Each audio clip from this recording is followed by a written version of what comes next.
Hey y'all, welcome to the Southern Appalachian Herbal Podcast.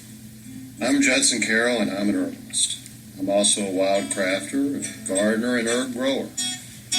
I'm coming to you from high atop the beautiful Blue Ridge Mountains of North Carolina, just a stone's throw from the Tennessee line, overlooking the Pisgah National Forest. Absolutely surrounded by the bounty of God's green earth.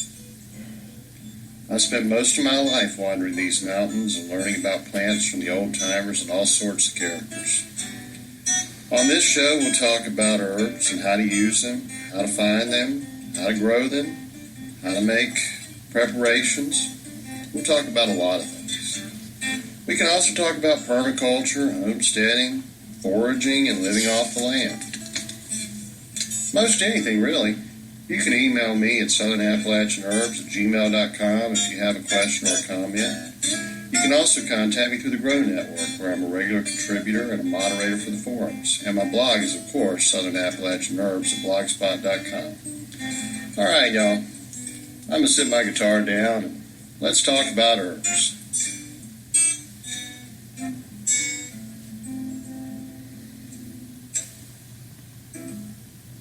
All right, welcome to show number 6. Boy, we are just trucking right along here.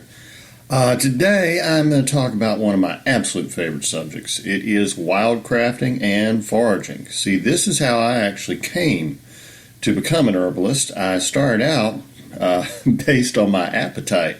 I love to eat. I love to eat the widest variety of food possible. And I love wild foods more than just about anything else because of their strong, unique, bold flavors. Well, I would say, and let me also say that my first herbal teachers were professional wildcrafters in the mountains of North Carolina. So this is really, that was my transition. And I would say the 3 basic points of wildcrafting and foraging: observation,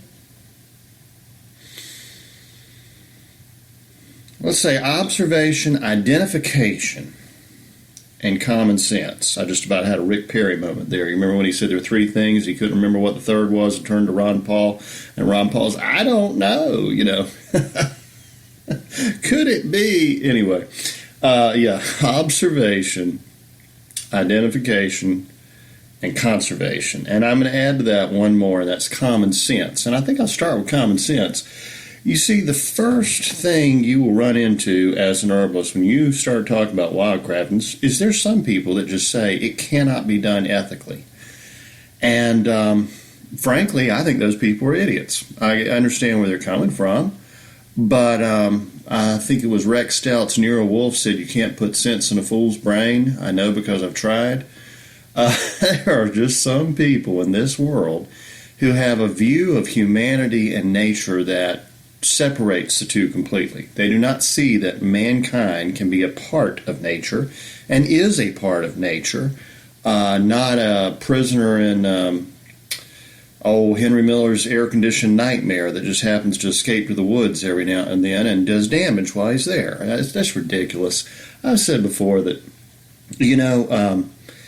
a deer cannot garden. A bird can plant a seed but cannot water it and tend for it and care for it. Animals cannot propagate plants intentionally. Only humanity can steward nature. That's our role. We serve nature and nature serves us. That's the harmony that God put us here for. That's when we do so, we create food and abundance and a nice environment. And that's how we, in our life, taking care of the earth and taking care of people and taking care of our animals, our livestock. That's how we serve God. So my view is entirely different from these, I don't want to put it too broadly general, but there's some kind of nature conservancy people that say nature's just best if you cordon it off and you don't let people on it. Well, okay, then, lightning strikes, a wildfire breaks out and just destroys everything. Only humanity can use fire in controlled burns. Only humanity can direct water in ways that are beneficial. Only humanity working with nature as part of nature can allow nature to be fully nature. Otherwise, you have mass extinctions of, say, the dinosaurs. Yeah. Imagine if humans were around then and could actually save and conserve dinosaurs. Well, that wouldn't work because they'd have eaten us, but you understand what I'm saying. Endangered species happen with or without human beings. Only we can save them if we want to. And so, yes, there are wild plants that are so rare you should not pick them. But what if you can propagate them? What if you can actually gather seeds or take a cutting or move it from an area where it's in danger and grow it where it will be safer? Hey, that sounds like a good goal, doesn't it? Well, some of them even disagree on that. And like I said, you can't put sense in a fool's brain. But I think one thing we can all agree on is weeds. What's a weed? Well, a weed is defined as a plant that grows in a place where a person doesn't want it to be. Yeah, that's a pretty ridiculous definition. But what's the first thing that comes to mind? Well, probably dandelions. Everyone that has a lawn and they care about it looking like a golf course, which I don't, by the way, just fights tooth and nail to eradicate dandelions. Our ancestors brought those dandelions here to be food and medicine. They're not native to America. Another one would be plantain. Plantain grows in everybody's lawn, right? If they don't poison it. Another would be burdock. I mean, those are three. How about clover? People just want grass. Why do they want grass? Well, at some point in the history of our culture, we decided to imitate the British, and whereas a poor person might use his land, his yard, to grow food, a wealthy person didn't have to do that and could devote everything to ornamental grasses and flowers and shrubs. And that previous valuable food crop, whether it be some mustard that got out of the garden or a dandelion with a little puffball blue on the wind, became a weed. Well, I think, like I said, we can all agree it's better to use those so-called weeds for food and medicine than it is to douse them in Roundup. I mean, come on, people. I happen to love dandelion greens. I live on a shady side of the mountain. Honestly, when the sun comes across the ridge, even in midsummer, it's not coming over the ridge till about 8 a.m. and it's going down by about 4:30 on the other side. I mean, we do not get a lot of sun, so I get to enjoy a lot of dandelion greens because they don't get too hot and they don't get too much sun, and the leaves stay mildly bitter, which is very nice. It's one of the first things to look for. In terms of medicinal and herbal and edible uses of dandelion, first of all, the entire plant is edible. The leaves, look for the larger leaves on the older plants. If they grow in the shade at nice soil, they're going to be nice and big, and you can pick them. And the best way to eat them is a wilted salad, a little bacon grease over there, a little bit of vinegar, salt and pepper. Absolutely delicious. If you eat them raw, they may be a bit too bitter for some people's taste, but I actually like it. And, just as a good blood cleanser, I do it. A lot of the older mountain people do it. Whenever you're out walking in the spring, you see dandelion greens, just pick them up and eat them. The leaves are edible and delicious. They are a blood cleanser. They're good for your immune system. They're absolutely packed with vitamins. I read something recently that said dandelion was the most nutritionally valuable plant commonly growing in the United States, which is pretty amazing. The flowers can be turned into a wonderful wine. And if you pick the flowers when they just begin to open, the leaves will stay sweeter longer. It's really like any other green. If you've ever grown lettuce or a mustard, when it bolts, when it puts out flowers, that's when it becomes bitter. So you take those flowers, take about a gallon of flowers, put them together with about 2 gallons of water and a couple pounds of sugar, bring them to a simmer, turn them off and let them cool, put some yeast in there, and in 30 days you have a delicious wine that is absolutely sunshine in a bottle. An old European tradition is to make a syrup out of dandelion flowers. It's just dandelion and sugar or honey. Honey's always better for you than sugar. Just cooked down into a nice thick syrup, and it's just wonderful, and it lasts forever. It's great stuff. It's full of vitamins. It's full of vitamin C. It's full of nutrition. The roots are one of the best liver cleansers we have. They're protective of the liver. They're not stimulating to the liver like, say, gentian or Oregon grape or barberry would be. They're calming to the liver. Really wonderful. So is burdock root. Burdock, wow, if you grew up in the country, you know what a burdock is. Because burdock seeds are called burrs, and they're actually the inspiration for Velcro. They have all these little barbs on them that'll stick to everything, and I think as a kid I probably spent about as much time picking and cutting burrs out of the dog's fur and the horse's manes and off of my own clothes than I did actually fishing, and that's saying a lot because fishing was and still is a great passion of mine. And well, that reminds me of something I'll get to in just a second.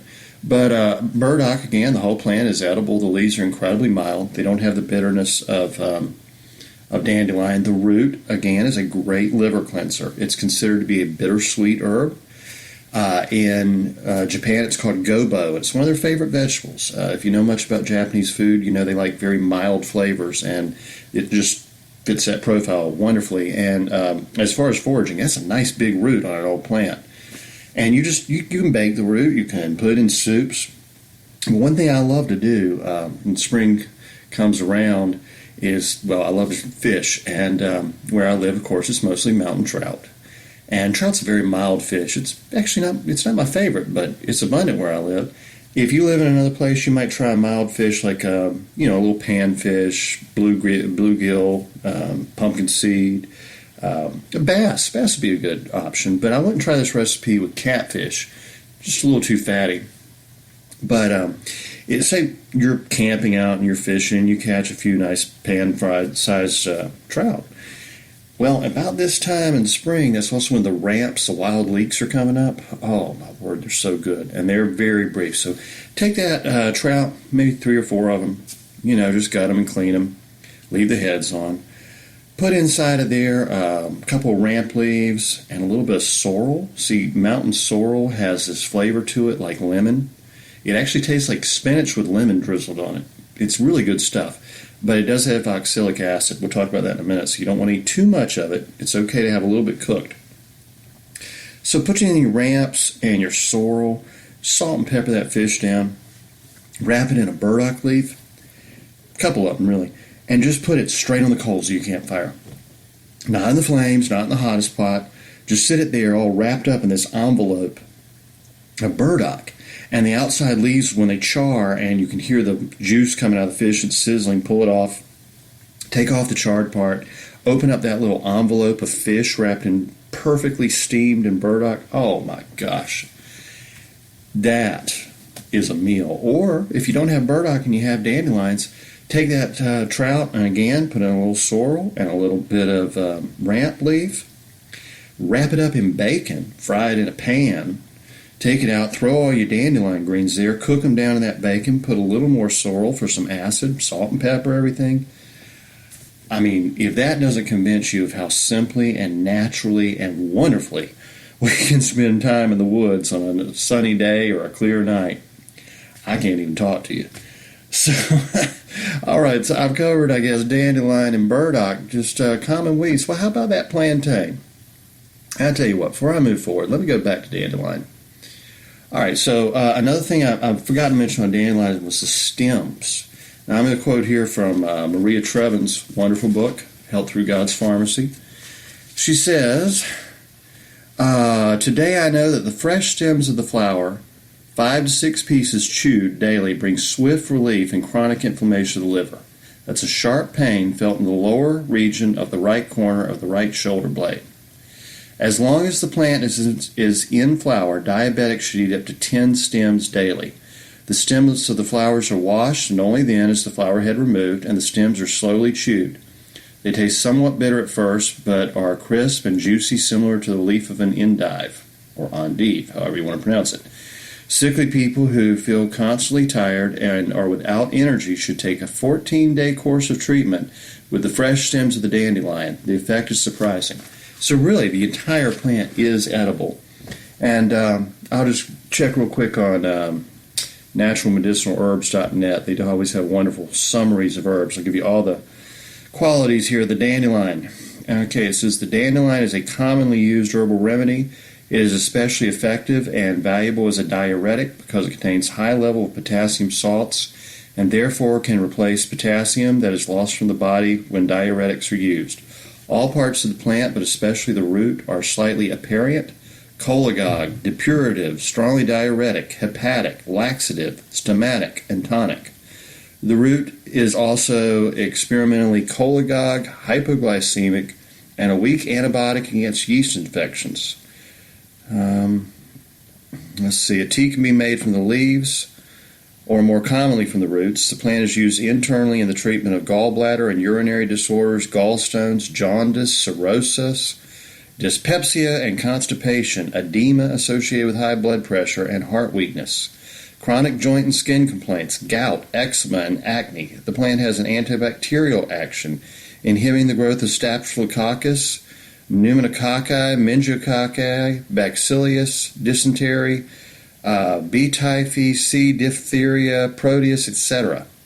The latex of the plant, the sap, that is, can be used to remove corns, warts, and has a specific action on the inflammation of the gallbladder and is believed to remove stones in the liver. A tea made from the leaves is laxative. I mean, can you imagine that is a dandelion, this weed everyone is battling against all the time? Now, if you look in any foraging book, they're also going to tell you that the roots can be roasted and used in place of coffee. That's really not that good. It just, if you for some reason don't like coffee, go for it. I like coffee. But I'll read a little bit about burdock too. It says burdock is one of the most foremost detoxifying herbs in Chinese and Western herbal medicine. The dried root of a 1-year-old plant is used, but the leaves can also be used to treat conditions of toxic overload, throat infections, boils, rashes, and skin problems. The root is particularly good at helping to eliminate heavy metals from the body. The plant is also part of the North America formula called SEC, which is a popular treatment for cancer. It has soothing mucilaginous properties, good for all types of skin diseases, burns, bruises. It is used in the treatment of herpes, eczema, acne, impetigo, ringworm, boils, bites. Taken internally or used as a wash. Let's see, alterative, aperient, blood purifier, cholagogue, depurative, diuretic, stomachic. The seed that's in those little burrs is depurative, diuretic, and recent research has shown that the seed lowers blood sugar levels.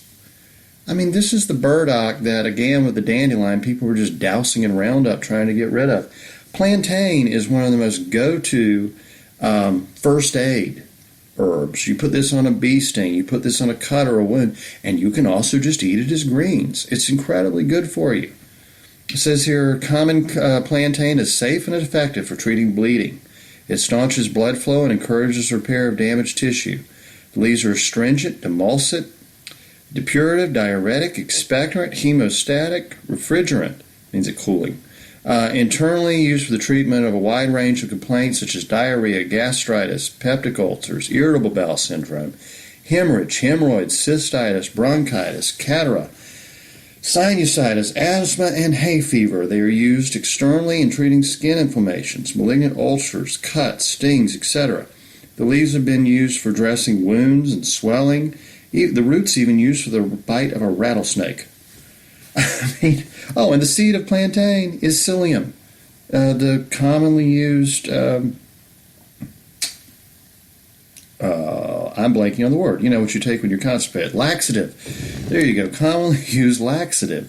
And distilled water from the plant makes an excellent eye lotion. I guess it's more like an eye wash. I'm not sure. I've never tried it that way. But, wow. Okay, so 3 common lawn weeds that are some of the most medicinal herbs you can imagine, and people are just doing their best to eradicate them. Now, why would anyone say you can't ethically harvest those from your own lawn or from someone else's lawn if they don't spray them? If you might also see in your yard or someone else's yard, again, clover. It's going to be red clover or white clover. Did you know that's a very powerful herb? Just look here again and give you a couple of uses here for red clover. I'm not going to try to do too much reading to you today. I got a lot to talk about. Let's see. Folk remedy for cancer of the breast, concentrated decoction being applied to the site of the tumor. It's commonly used to treat skin conditions. It's a purifying herb. Flowering heads are alterative, anti-scrofulous, antispasmodic, aperient, detergent, diuretic, expectorative, sedative, and tonic. It has been used in anti-cancer activities, treatment of skin complaints. It's used to treat gout, whooping cough, and dry coughs. The alkaloid is being studied as an anti-diabetic and anti-AIDS activity. It's red clover. White clover, same family, that's maybe a little more common in some areas, is anti-rheumatic, depurative, detergent, tonic. Diffusion has been used in the treatment of coughs and colds. Applied as an ointment for gout and as an eye wash. And wood sorrel, speaking of clover, the way to identify wood sorrel is it looks like shamrocks. Okay, so clover is going to be, 3 or 4 leaves that are rounded, and sorrel is going to be, 3 leaves that are kind of triangular shaped, like, the leprechaun shamrock. Easy to identify, really pretty little plant. And like I said, it's very tasty, but what I want to tell you about this is, all right, so the herbal uses of it are anodyne, antiscorbutic, astringent, diuretic, emmenagogic, expectorant, febrifuge, stomatic. Okay, it's got a lot of vitamin C, it's got a lot of diuretic properties and anti-inflammatory properties. It's really good for you, but you don't want to eat too much of this. Like I said, it's got the oxalic acid, and that's why sometimes the leaves are used put on boils and abscesses. It's astringent, but if you eat too much of it, that oxalic acid, which gives it that nice sharp lemony flavor, it can bind up the body's calcium and lead to a nutritional deficiency. But again, you'd have to eat a lot of it all the time. Don't even really worry about that if you're just eating it normally. At least I wouldn't. Once again, I'm not advising anyone of anything. So think about that. We'll put that in the common sense category. So, all right, next is observation. All right.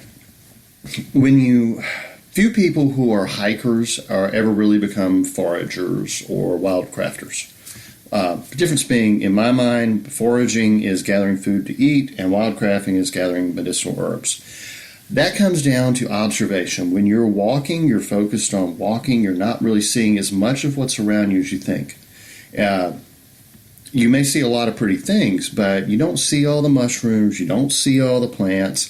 And even if you're walking in an area that's just like full of deer tracks and deer poop, you're probably not going to see a deer. Meanwhile, if you were to sit down at the base of a tree with the wind blowing toward you as opposed to away from you, so your scent's not being carried, sit there for 15, 20, 30 minutes. You're going to notice the squirrels scamper around, the birds singing, and probably before too long, a deer's just going to walk right in front of you. You might see a bear. There's no telling what you might see, and you never would have seen them unless you sat down and looked. I think a prime example of this is a little trail up behind my house, just a little loop. It's where I usually walk my dog. Well, he has a tendency to like to roll in coyote poop. Okay, and that is stinky, nasty stuff. So I learned pretty quickly to stop when he stops and look at what he's doing and look at what's down there that he's sniffing and getting ready to pee on and all that. Well, I can think of a little, maybe 10, 15 square yard area just right around one part of the loop that just kind of blows my mind when I think about it. When I started pausing to look at what was down there, well, the first thing I saw was a lot of plantain. There's plenty of plantain. Then there was a little wet area, and there was wild ginger. I never would have seen this wild ginger had I not stopped to look. One of the neatest wild plants. Not only has medicinal uses, but it's got this kind of mottled, shiny, almost like an exotic frog quality, and the flowers are just bizarre. Really pretty, interesting plant. And again, it's one with oxalic acid. Use in moderation if you use it at all.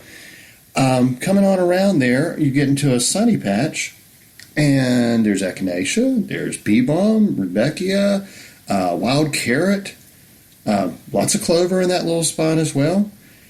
coming on around, it gets a little bit back in the shade. There's a whole stand of baneberry, doll's eyes, and right beyond that, some angelica.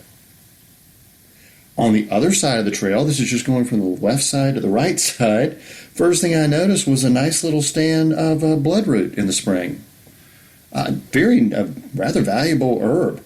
And later on in the year, it's sitting right at the base of this big old stump. Well, right at the base of that big old stump, a little later in the year, was covered in golden chanterelles. One of the most valuable and delicious mushrooms, and had I not stopped to look, I would not have seen it.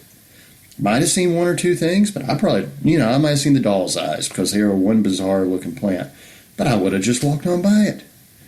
So you got to stop and you got to look at your environment, and I really do think the best way to get started in any of this is just to go out in your yard or whatever your little local wild area is, even if it's a park, and start trying to identify the plants around you. Well, that comes to identification. How do you identify plants?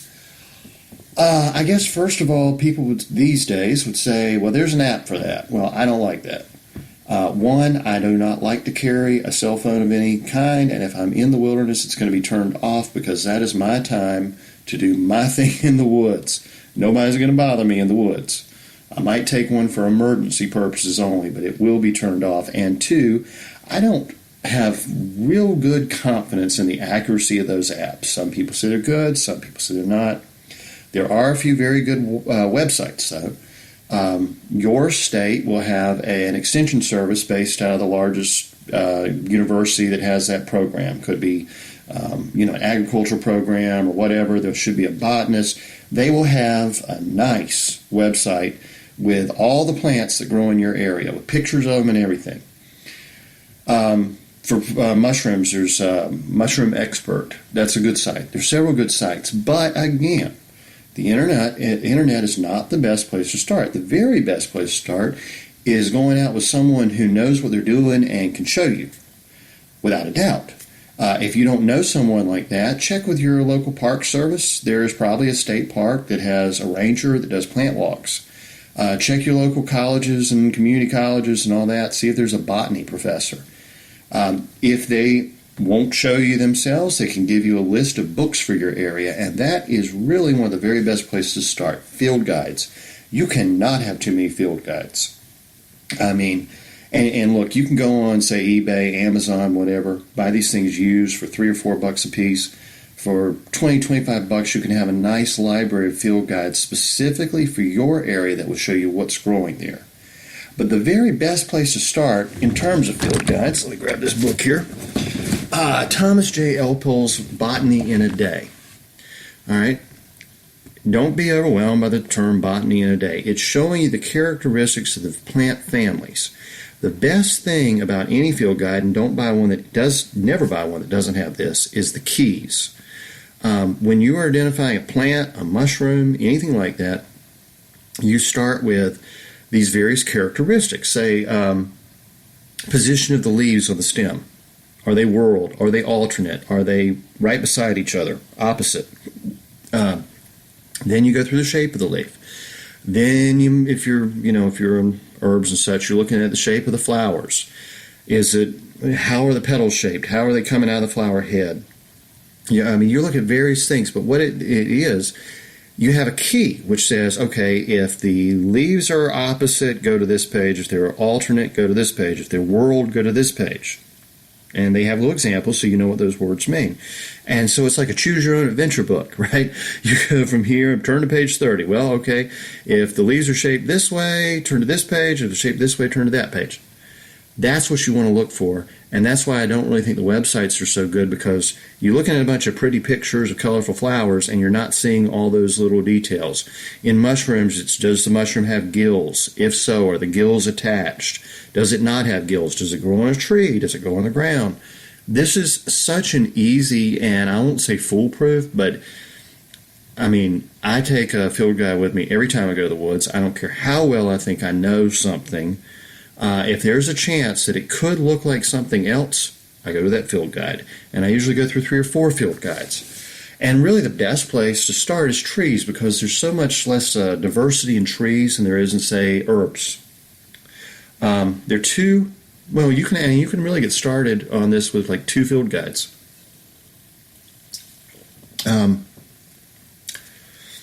Let's see. Peterson's always real good, but the 2 I use for trees most are Audubon, the Audubon Field Guide to North American Trees, and a little booklet, just so you can stick it in your back pocket or stick it in a pocket in a backpack or bag, called the Tree Finder. It's just a nice little black and white, or I guess there's a little color to it, booklet of line drawings of all the trees you can expect to find, and it's got the keys, and you can just work through it. I think, like I said, I bought it for like $3. Well, why would an herbalist look at trees? After all, we're talking about herbs. Okay. Trees are some of the most medicinal plants there are. I mean, you think about wild cherry. Wild cherry bark is often used in cough medicines. We'll say cough concoctions that an herbalist might make. But I mean, the stalks are astringent, diuretic, tonic. A decoction can be used in the treatment of cystitis, edema, bronchial complaints, loose bowels, anemia. I mean, really good. There are all these varieties of cherries out there. Some of them are nice sweet cherries, some are sour cherries, some are tiny little fruits that only birds eat. Identify cherries, you got a nice herb. But why else might we look at trees? Well, a lot of plants and mushrooms grow in relationship to specific trees. I mean, if you see a stand of birch trees, there are going to be different plants and mushrooms growing there than, say, a stand of pine trees. If you see a bunch of willows, you're in a wet area. There are going to be different plants growing there. In fact, that's where you're going to look for your wild ginger. But again, I mean, what are very common trees? White oak. White oak, the bark is very astringent. It's expectorant and tonic. It's good for bleeding, piles, diarrhea, fevers, coughs, colds, asthma. I mean, it can be used for sores. It can be used for all kinds of stuff. Anything you really just kind of want to dry in. Birch. I often use, like when I'm out, in the woods, I'll get some spruce tips, some birch tips, and I'll make a nice little tea. It's actually incredibly good for you. And the sap, a lot of the saps a lot of these trees can be used to make syrup, just like you would maple syrup. You can do a birch syrup. You can do a hickory syrup. You can do birch beer. I mean, it's great. Our ancestors lived off birch beer. Let's see. How about white pine? Okay, white pine, loblolly pine, all these pine trees. The white's a little stronger than the rest, so that's why I'm going to start with white. But longleaf pine, gather some of the rosin that's come out, the pitch. When the sap comes out and it dries and it hardens, get some of that. Great to crush up and put on sores. Recently hurt my leg. I was moving a washing machine. The dolly kicked back on me, split my leg open. It would not stop bleeding no matter what I did. I went out, I got some pine resin, I put it on there, it stopped bleeding. Great stuff. That's what the pine is using to seal its own wounds, and it'll seal your wounds too. But it has so many other uses. Let's see, it says Native American Indian tribes valued it for its antiseptic and vulnerary properties. Useful in treating skin complaints, wounds, burns, boils. Beneficial to the respiratory system, used for treating coughs and colds and influenza. They make turpentine from it. The inner bark is demulcent, diuretic, expectorant. I mean, there's so many things. And I've actually made a very nice wine out of pine needles. The only thing is those resins can irritate the kidneys if you have it too much too often, but it's a great source of vitamin C. I mean, when our ancestors were getting scurvy, it's because they didn't have anything with vitamin C, and here were pine needles. I mean, how many pine trees do we pass a day that we could be using medicinally? You can make a cough syrup out of it. It helps with phlegm. You can make a poultice out of it for infections. Willow. Willow used to be the most common source of what is now aspirin, salicylic acid. You can use it to bring down a fever. You can use it for a toothache. You can use it for a headache. You can use that same willow tea to propagate plants. When you make a cutting, you dip it in there and it actually works as a rooting compound. Wonderful stuff. The bark can be used to treat diarrhea or as a poultice. Gum of it, the stems can be used on infected sores. Good for jaundice, rheumatism. How about balsam fir? That's the most common fir we have, but it's actually not the strongest fir. If you live further north, you'll see other firs. Fir is amazing. Anything in the Abies family.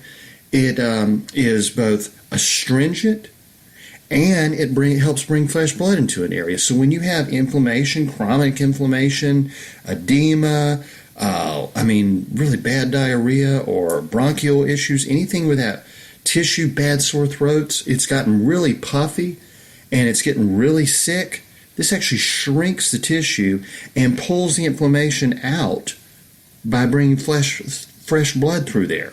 It's diuretic, it's stimulant, it's tonic.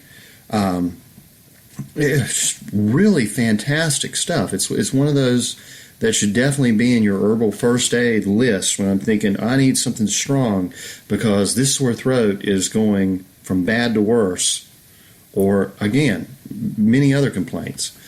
Ash trees are common. The leaves are astringent, cathartic, diaphoretic, mildly diuretic, laxative, and purgative.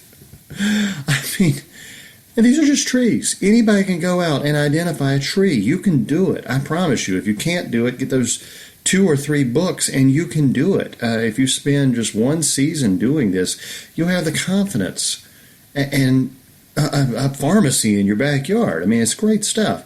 And then, I'm just barely touching on trees. There's, horse chestnut or buckeye. Really good for varicose veins. All right, I'm already going long on here. Let me try to move on to conservation real quick.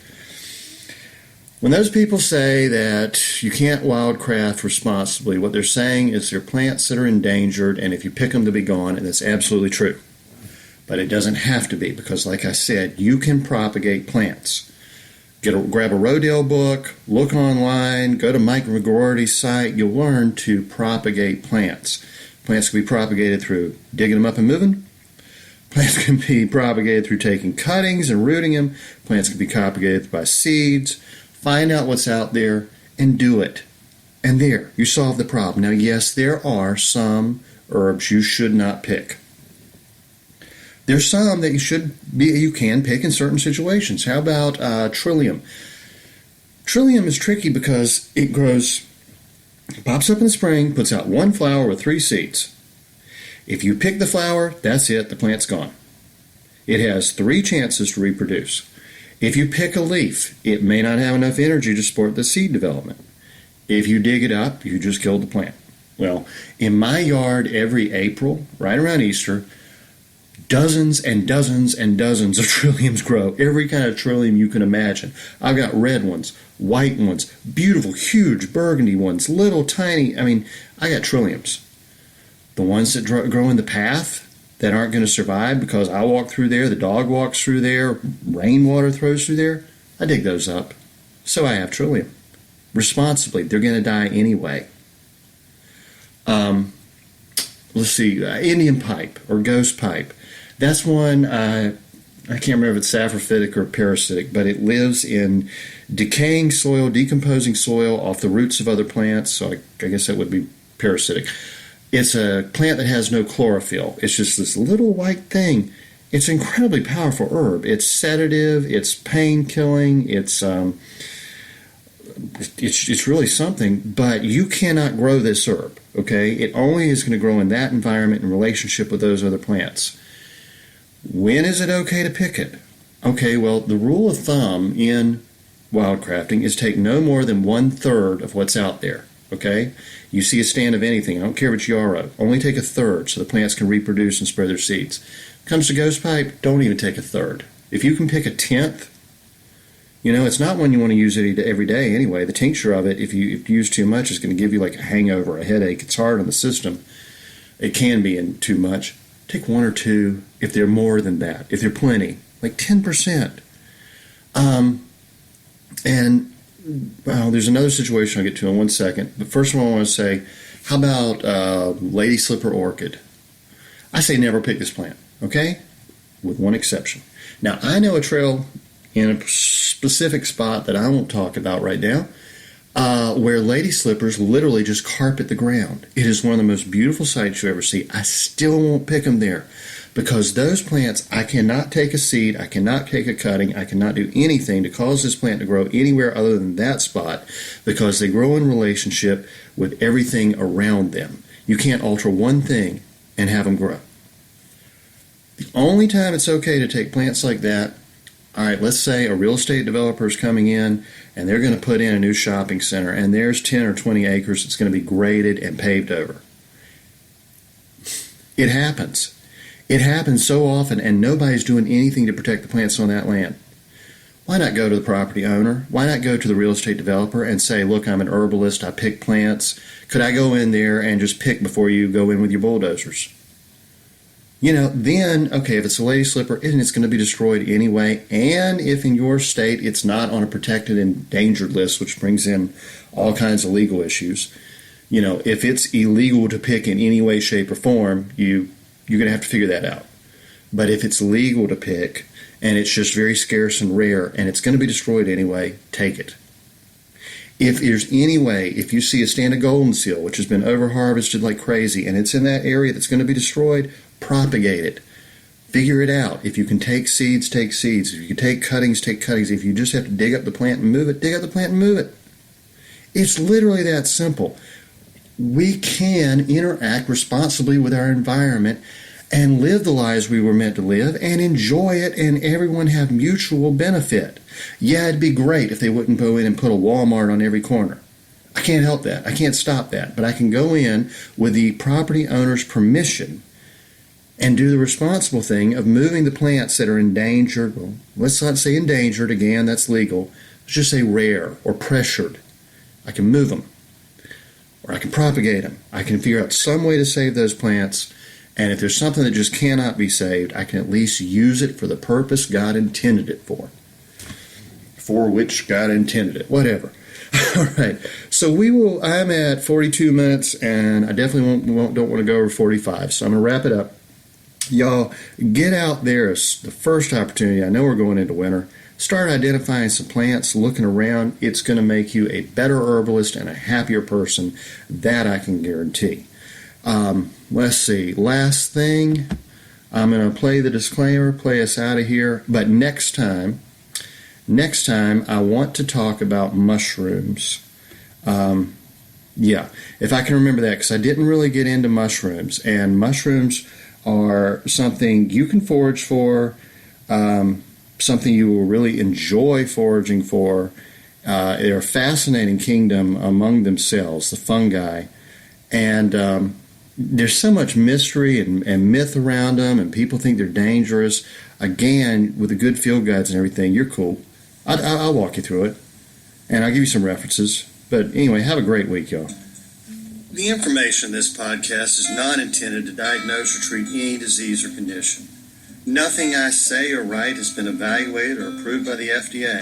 I'm not a doctor.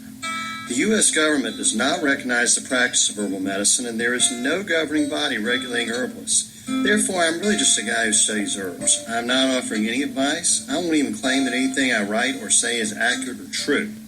I can tell you what herbs have been traditionally used for. I can tell you my own experience and if I believe an herb has helped me.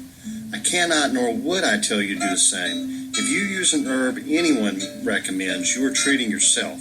You take full responsibility for your health. Humans are individuals and no two are identical. What works for me may not work for you.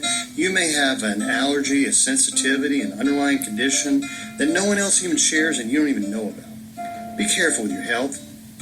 By continuing to listen to my podcast or read my blog, you agree to be responsible for yourself, for your own research, make your own choices, and not to blame me for anything ever.